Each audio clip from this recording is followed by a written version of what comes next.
Chapter 8. The Law of Intuition. Leaders evaluate everything with a leadership bias. Jethro is our biblical example of this law. Leadership intuition is often the factor that separates the greatest leaders from merely the good ones. And for some people, leadership intuition comes naturally. Others have to work hard to develop and hone it. But either way, it evolves. The result is a combination of natural ability and learned skills. This informed intuition causes leadership issues to jump out.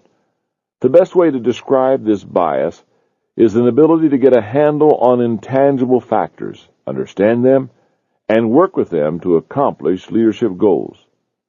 When I teach the law of intuition at leadership conferences, often one of the attendees will come up to me during a break and say, "John, you can talk all you want to about intuition, but I'm just not intuitive." When a person tells me that, I know that he is really trying to communicate that he feels he's not intuitive when it comes to leadership. And that may be true because not every person possesses strong leadership intuition. But all people do possess intuition. Everyone is intuitive in his area of natural giftedness. If you think about your gifts, I think you'll be able to affirm what I'm saying. If your gift is mercy, then you can sense when someone needs comfort and know how to give it. If service is your gift, then you instinctively know when and how to help people in need. And if you are naturally gifted at leadership, then you see everything with a leadership bias. When Jethro saw how Moses was leading the people, it must have gotten his attention like a slap in the face. The scripture says that the two men met. Moses told Jethro about the things that God had done for the Hebrews, and Jethro rejoiced and sacrificed a burnt offering to honor God. But then the next day, Jethro watched as Moses tried to do everything by himself, and he immediately told his son-in-law that what he was doing wasn't good. Jethro instantly saw the problem, knew how it would affect the leader and his people, sensed the source of the problem, and knew how to fix it. As far as leadership is concerned, it was a clean sweep. He didn't miss a thing. Moses was a good leader, but he wasn't a natural leader. When he met with Jethro, he hadn't been leading the children of Israel long. In fact, they had just left Egypt. But over the course of the years in the desert, Moses' leadership improved, and so did his intuition. Jethro, on the other hand, was a natural. We know that because he looked at a leadership situation unlike anything that he could have seen before, leading more than 1 million disgruntled, displaced people, and he knew exactly how to handle it. That's intuition in action. Now, when I talk about intuition, I don't mean something that excludes thinking, but when it comes to intuition, the thinking occurs so quickly that you can't easily put a finger on the process. The best analogy for helping you understand intuition is reading. Intuitive leaders are readers. Consider how Jethro handled the situation with Moses. First, Jethro was a reader of situations. An intuitive leader sees a situation and is able to size it up very quickly. That was certainly the case for Jethro. He didn't have to hire a consultant, form a committee, or do extensive research. He knew instantly that there was a leadership problem that needed his attention. Second, he was a reader of trends.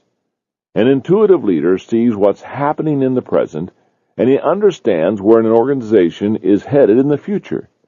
Jethro could see that Moses was headed for trouble. Maybe Moses was performing the task of settling disputes effectively, maybe not.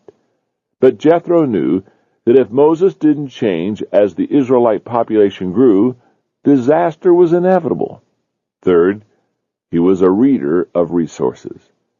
An intuitive leader knows how to maximize whatever is at hand to achieve his goals. Jethro realized that the children of Israel's greatest assets were Moses' heart, God's favor, and the people themselves. He directed Moses to seek God's counsel, to teach the people God's statutes and laws, and to empower the people to share the burden. Jethro's plan utilized everything of value the people possessed. Fourth, he was a reader of people. Perhaps the greatest ability of an intuitive leader is his skill with people. Jethro understood people and leadership well enough to know how to empower Moses' leadership, even though he had no personal experience with the people who had escaped Egypt.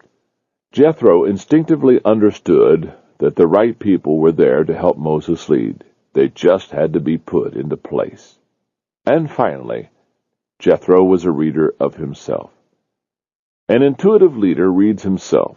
He understands his strengths, his weaknesses, and his individual calling. Jethro was capable of doing that with himself. Once he read and understood the leadership problem that Moses faced, he must have realized that he was not the man to do the job of leading the Hebrews. He understood that was Moses' calling. So he evaluated Moses' leadership ability and planned accordingly. Look at any leader whose intuition is sharp, and you will see an ability to read a leadership situation. When Nehemiah looked at the wall in Jerusalem, he knew what to do. When Joseph understood Pharaoh's dream, he knew how to prepare for the famine.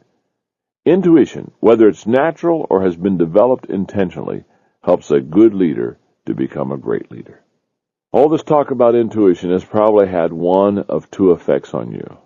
One, if you are a natural leader, you have felt encouraged because you have seen yourself in the leadership of Jethro. Or two, if you're not a natural leader, you have felt discouraged because you have realized that your leadership intuition is much weaker than you would like it to be. If you identify with Jethro, that's great. Keep sharpening and using your intuition, especially with the purpose of adding value to others. But if you're not a natural leader, please allow me to encourage you with this thought. You may be like Moses. Unlike his father-in-law, he wasn't a natural leader, yet he ended up being one of the greatest leaders in the Bible. As you reflect on the law of intuition in the story of Jethro, know this. 1. Who you are is what you see. 2. Intuitive leaders are readers. 3. A leader's intuition can add value to others. And 4. Your leadership intuition can be increased. One test of leadership intuition is whether you see things coming before others do or are continually blindsided by people, situations, and/or problems. If others in your organization are accurately sensing things ahead of you, especially people under your leadership, that's a sign that you need to work on your intuition. As you prepare to turn off the tape, take the remaining minutes of your time to think about an intuitive person in your life that you could begin spending time with for the purpose of learning how to make more intuitive leadership decisions. If you want to learn more about Jethro and the law of intuition, read the story of Moses and Jethro in the book of Exodus.